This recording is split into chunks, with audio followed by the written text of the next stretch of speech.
వేదిక మీదకి ఆహ్వానించేస్తున్నాము అనిల్ రావిపూడి గారిని. భీమ్స్ గారితో మాట్లాడుతున్నట్టున్నారు. Anil garu to please come on stage. Yes speech. Boss మీకే తెలుసు భీమ్స్ గారితో మాట్లాడుతున్నట్టు, ఎందుకంటే భీమ్స్ గారు ఇక్కడ రాలేదు కదా, అక్కడ వర్క్ లో ఉన్నట్టున్నారు.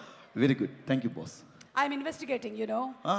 కానీ ఒక్క కేసు కూడా సాల్వ్ చేయలేదు ఇంతవరకు, సారీ.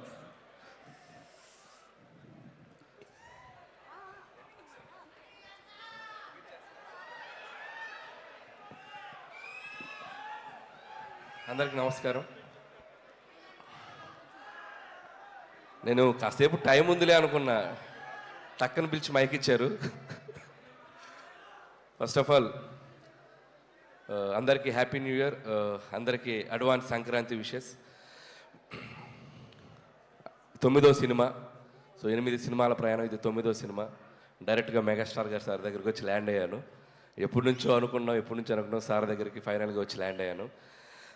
దానికంటే ముందు నేను ఈ ప్రాసెస్లో నేను పనిచేసిన హీరోలందరికీ ప్రొడ్యూసర్స్ అందరికీ థ్యాంక్స్ చెప్పుకుంటూ, మన శంకరవరప్రసాద్ గారు అనే సినిమా మొదలై ఈరోజు రిలీజ్ దగ్గరకు వచ్చాం. అండ్ ఈ సినిమాకి ముందుగా చెప్పాల్సిందంటే ఈ సినిమాకి పనిచేసిన రైటర్స్, ఎందుకంటే ఏదైనా ఒక సినిమా మొదలవ్వాలంటే ఒక కథ ముఖ్యం. నాతో పాటు పనిచేసిన రైటర్స్ అందరికీ thank you so much. And Sai, నా friend Sai and Narayana, and మా బాబాయ్ అరుణ్ ప్రసాద్ గారు, and Upendra, Ajju, and Naga, and Surya. So script డిపార్ట్మెంట్లో పనిచేసిన ప్రతి ఒక్కరికి, ఎందుకంటే మోస్ట్ టఫెస్ట్ జాబ్ సినిమా ఇండస్ట్రీలో ఏదైనా ఉందంటే రైటింగ్. ఒక కథను పుట్టించడం అనేది చాలా కష్టమైన పని. సో ఆ కథ పుట్టాకే మిగతా పనులన్నీ మొదలవుతాయి. సో దానికోసం చాలా ఫైట్స్ జరుగుతాయి, చాలా సాక్రిఫైజులు జరుగుతాయి, చాలా టైం పెట్టాలి. సో దీనికోసం చాలామంది ఆ టైం పెట్టి మాతో పనిచేసిన రైటర్స్ అందరికీ థ్యాంక్స్. ఆ తర్వాత ఈ సినిమా ముందుకు తీసుకెళ్ళడానికి, ప్రొడ్యూస్ చేయడానికి వచ్చిన మా నిర్మాత సాహు గారుపాటి గారికి అండ్ సుష్మిత గారికి, అండ్ వాళ్ళిద్దరికి నా స్పెషల్ థ్యాంక్స్. అండ్ సాహు గారితో ఇది నా 2వ ఫిలిం. సాహు అంటే ఈజ్ లైక్ ఫ్యామిలీ, మా ఫ్రెండ్ అని చెప్పొచ్చు.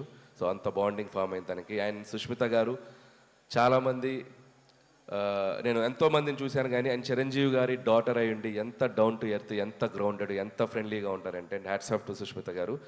అండ్ ఆయనలాగే లేండి, మీరు స్పెషల్గా ఏం చెప్పక. సో వాళ్ళకి థ్యాంక్స్. అలాగే పనిచేసిన టెక్నీషియన్స్ అందరి గురించి నేను సక్సెస్ మీట్లో మాట్లాడతాను, బట్ పేరున సమీర్ రెడ్డి గారికి అండ్ సక్సెస్ కాంబినేషన్. ఇది మా 3rd film, hat trick film, F2. And సంక్రాంతికి వస్తున్నాం, and this is the 3rd film. And అలాగే ప్రొడక్షన్ డిజైనర్ ప్రకాష్ గారికి, అండ్ మా ఎడిటర్ తమ్మిరాజ్ గారు. ఈరోజు ఆయన ఇక్కడ ఉన్నాం మేము, బట్ ఆయన అక్కడ రీల్స్ ఫైనల్ చేస్తూ ఉన్నారు. అండ్ ముఖ్యంగా మ్యూజిక్ డైరెక్టర్ భీమ్స్, అందరూ ఒకసారి తనకి క్లాప్స్ కొట్టండి. ఎందుకంటే ఈరోజు ఈవెంట్ తను ఉండాల్సిన ఈవెంట్, బట్ స్టిల్ ఓవర్సీస్కి కాపీ డెలివరీ చేయాలని చెప్పి స్టిల్ ఇంకా రీల్స్ వర్క్ చేస్తూ ఉన్నాడు తను. భీమ్స్కి థ్యాంక్ యూ భీమ్స్. అండ్ అద్భుతమైన పాటలు ఇచ్చావు, ఈ సినిమాకి ఒక ఊపు తీసుకొచ్చావు, ఒక మీసాల పిల్ల అనే ఒక పాట ద్వారా. అక్కడి నుంచి మిగతా పాటలు 1 by 1, Sasirekha, and mega victory song, and Chiranjeevi garu, Venkatesh గారు కలిసిన పాట, అండ్ మోస్ట్ సర్ప్రైజింగ్ సాంగ్, ఎవరు ఊహించని ఇంకొక పాట ఈరోజే రిలీజ్ చేసుకున్నాం, and hook step song. Best album. Last year సంక్రాంతికి వస్తున్నాంకి ఎలా మ్యూజికల్ జర్నీ స్టార్ట్ అయిందో అలాగే ఈ సినిమా కూడా మ్యూజికల్ కూడా చాలా హెల్ప్ అయింది. Thank you Bheems. అండ్ అలాగే మిగతా టెక్నీషియన్స్ అందరికీ థ్యాంక్స్ చెప్పుకుంటూ, సో ఎవరైనా మర్చిపోతే we'll cover it up in next event. And ఇంకా స్పెషల్గా మెన్షన్ చేయాల్సింది ముగ్గురులో ఫస్ట్ నయనతార గారి గురించి మాట్లాడాలి. సో నయనతార గారి గురించి చెప్పాలంటే, ఫస్ట్ ఆఫ్ ఆల్ ఆవిడ చేసిన సపోర్ట్ మాకు స్ట్రైక్ వల్ల 2 నెలలు డిలే అయ్యాక కూడా, సో 1.5 month కంటిన్యూస్ డేట్స్ ఇచ్చి తన హైదరాబాద్లో స్టే చేసి తన పిల్లలతో పాటు స్టే చేసి సినిమాకి చాలా సపోర్ట్ చేసింది. థ్యాంక్ యూ నయనతార గారు, and thank you for your support. అంతేకాకుండా ఆవిడ 2 ప్రమోషన్స్ చేసింది మన కోసం. థ్యాంక్ యూ నయనతార గారు. స్టిల్ మీరు తను ఈరోజు అబ్రాడ్లో ఉంది, రాలేకపోయింది. యాక్చువల్గా ఈవెంట్ కూడా తీసుకొచ్చేవాడిని, బట్ ఇండియాలో లేదు. ఇండియాలో ఉంటే తప్పకుండా తీసుకొచ్చేవాడిని. సో థ్యాంక్ యూ నయనతార గారు. అండ్ ఇంకొక వ్యక్తి మా విక్టరీ వెంకటేష్ గారు. అండ్ విక్టరీ వెంకటేష్ గారు అంటే is like friend, guide, more than anything. And మా జర్నీ ఇది టెక్నికల్గా చెప్పాలంటే it's my 4th film Venky garu. And with in the span of 5-6 years, 2019 నుంచి 26లో 4th ఫిలిం పనిచేసాం. అండ్ సో ఆయనతో నాకున్న సింక్ కానీ, ఆయనతో నాకున్న ఫ్రెండ్షిప్ కానీ. And thank you so much sir. Whenever I needed you are there for me. And ఆయనలో ఉన్న గొప్పతనం, positivity and sporting spirit.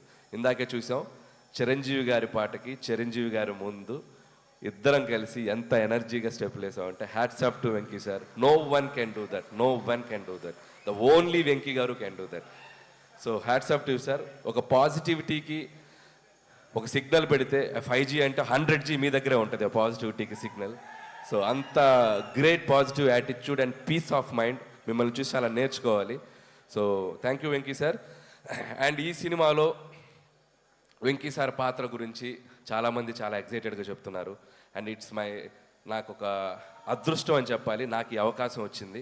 And ఇక్కడ మీ అందరికీ తెలియని ఒక విషయం ఏంటంటే వెంకీ గారు సినిమాలోకి రావడానికి ప్రధాన కారణం చిరంజీవి గారు, మూల కారణం చిరంజీవి గారు. నేను కథ చెప్పాక ఈ కథలో ఇలాంటిది ఏదైనా ఒకటి వస్తే బాగుంటుందేమో ఆలోచించాయని చిన్న బాంబు ఒత్తిలిగించి నన్ను వదిలేశాడు.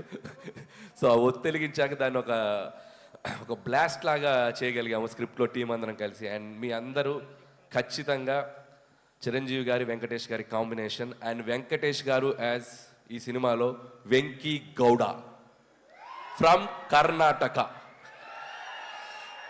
సో వెంకీ గౌడ గారు కన్నడ బ్యాక్డ్రాప్లో రాబోతున్నారు.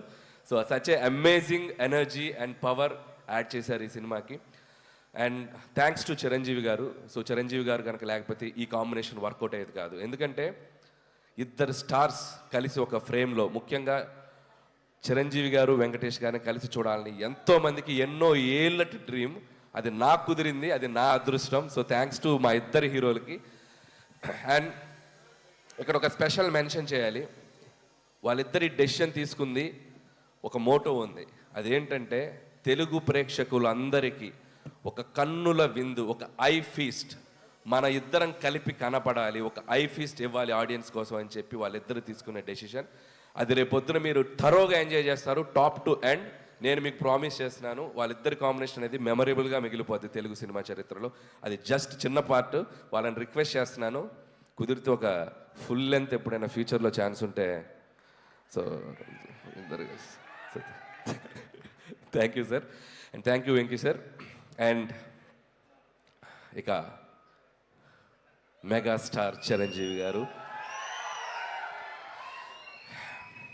150 పైగా ఫిలిమ్స్ చేశారు, కేంద్ర మంత్రిగా పనిచేశారు, గిన్నిస్ బుక్ ఆఫ్ వరల్డ్ రికార్డులో ఎక్కారు, పద్మభూషణ్, పద్మవిభూషణ్. అంటే ఒక మనిషి ఎన్ని సాధించాలో అంత పీక్ సాధించిన మనిషి అంత గ్రౌండెడ్గా ఎలా ఉంటారు, అంత హంబుల్గా ఎలా ఉంటారు, అంత హ్యుమానిటీగా ఎలా ఉంటారు, అంత పాజిటివ్గా ఎలా ఉంటారు. I can't imagine sir.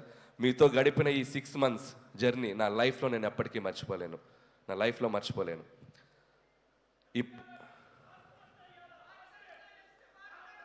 Yeah and ఇంకొక విషయం చెప్పాలి, నా ప్రయాణం, ఈ సినిమా 6 నెలల ప్రయాణం ఎలా జరిగిందంటే మార్చ్ ఏప్రిల్ నుంచి స్టార్ట్ చేసాం. ప్రతిరోజు సెట్లో ఒక ఖైదీతో గడిపాను, ప్రతిరోజు సెట్లో ఒక ఎముడికి మొగుడుతో గడిపాను, ఒక దొంగ మొగుడుతో టైం స్పెండ్ చేశాను, ఒక అత్తకెముడు అమ్మాయి మొగుడుతో స్పెండ్ చేశాను, రౌడీ అల్లుడితో స్పెండ్ చేశాను, గ్యాంగ్ రైడర్తో స్పెండ్ చేశాను, జగదేకుడు అతల సుందర్తో స్పెండ్ చేశాను.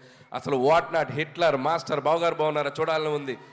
అట్మోస్ట్ చిరంజీవి గారి 150 ఫిల్మ్స్ కెరియర్లో ఆల్మోస్ట్ నేను చూస్తూ పెరిగిన అన్ని సినిమా పాత్రలతో ఆయనతో నేను ప్రయాణం చేశాను. ఎందుకంటే ప్రతిరోజు ఆయన పక్కన కూర్చొని చిన్నపిల్లల్లాగా, సార్ ఆ సినిమా ఎలా చేశారు సార్, ఈ సినిమా ఎలా చేశారు సార్, ఈ కామెడీ అంటే ఒక నాస్టాలజీ ఫీలింగ్ నాకు, నా లైఫ్లో నేను మర్చిపోలేను ఈ జర్నీ. సో ఆయన అనుభవాలన్నీ కలిపి ఒక ఆవకాయ అన్నం ముద్దలా మా అందరికి వడ్డించారు. Thank you Chiranjeevi sir, thank you so much. And ఈ సినిమా 6 నెలల ప్రయాణం తర్వాత లాస్ట్ వర్కింగ్ డే రోజు చిరంజీవి గారు నేను మా ఇద్దరం ఒకరినొకరిని చూస్తూ ఆప్యాయంగా, అఫెక్షన్గా నన్ను ఆయన హక్ చేసుకున్న సందర్భం నా లైఫ్లో నేను మర్చిపోలేను. And complete satisfaction. ఒక హీరోగా ఆయన నమ్మి నాకు ఒక అవకాశం ఇచ్చినందుకు ఆయన హ్యాపీ ఫీల్ అయ్యారు. ఒక డైరెక్టర్గా అలాంటి ఒక లెజెండరీ హీరోతో నేను పనిచేసినందుకు నేను హ్యాపీ ఫీల్ అయ్యాను. That shows this film is going to be ఎక్కడ వెళ్ళబోతుంది అనేది, అంత పాజిటివిటీ ఉంది. Thank you Chiranjeevi sir, thank you so much. And ఇక శంకర్ ప్రసాద్ గారు, చిరంజీవి గారి గురించి కాదు, ఇప్పుడు కాసేపు శంకర్ ప్రసాద్ గారి గురించి మాట్లాడాలి. అండ్ ఈ సినిమా కథ చెప్పిన తర్వాత, ఈ టైటిల్ చెప్పాక, సో ఆయన ఒరిజినల్ నేమ్తో ఒక క్యారెక్టర్ పెట్టి ఈ సినిమాలో ఎంత అల్లరి చేయాలో, ఎంత గోల చేయాలో అంత గోల చేసేసాను. అండ్ చాలామంది ఈ సినిమా ఒక ఎంటర్టైన్మెంట్ ఫిల్మే అనుకుంటున్నారు. ఈ సినిమాలో అంతకు మించిన ఎమోషనల్ డ్రామా కూడా ఉంది. అది మీరు సినిమాలో చూస్తే మీరు కనెక్ట్ అవుతారు.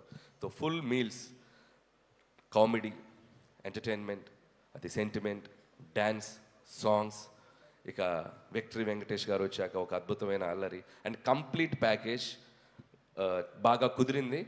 సో ప్రతి సంక్రాంతికి అంటే ఇది 4th సంక్రాంతి, నేను వస్తున్న సంక్రాంతి. చిరంజీవి గారు, వెంకటేష్ గారు అయితే అబ్బో వాళ్ళు చూడని పండగలు ఎన్నో, వాళ్ళు చూడని పండగలు కాదు. బట్ సో అలాంటి ఇద్దరితో కలిపి ఈ సంక్రాంతికి రాబోతున్నాను. And thank you so much. మళ్ళీ ఆడియన్స్ అందరికీ నా థ్యాంక్స్ చెప్పుకుంటున్నాను. ఎందుకంటే నా కెరియర్లో నేను ఈరోజు ఒక పాజిటివ్గా నిలబడుతున్నానన్నా, పాజిటివ్గా మాట్లాడుతున్నానన్నా, నా చుట్టూ ఎంత జరిగినా నేను ధైర్యంగా ముందుకెళ్తున్నానన్నా దానికి కారణం నా ఆడియన్స్. వాళ్ళు లేకపోతే నేను లేను.